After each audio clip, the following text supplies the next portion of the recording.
We're a percussion quartet for Sioux Center. We will be playing Dance of the Little Swans, a dance theme arranged by Brian Slauson.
some nice things.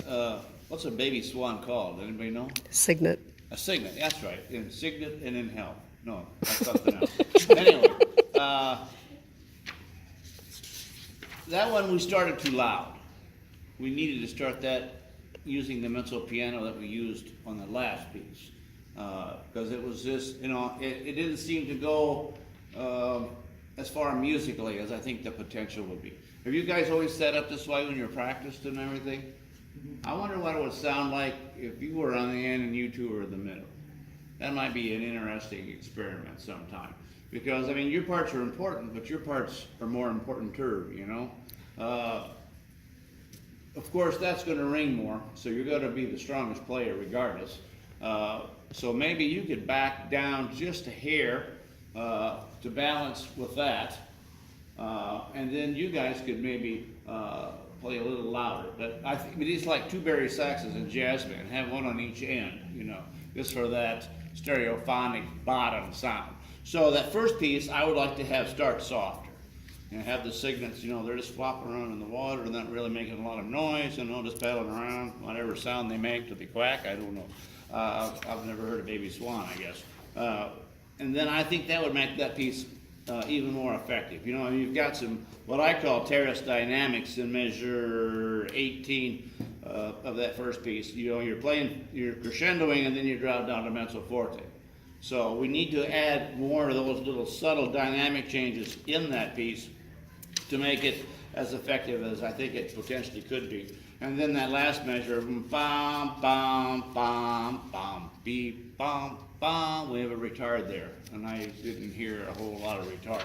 The second, the dance boheme, I thought dynamically was done much better, okay?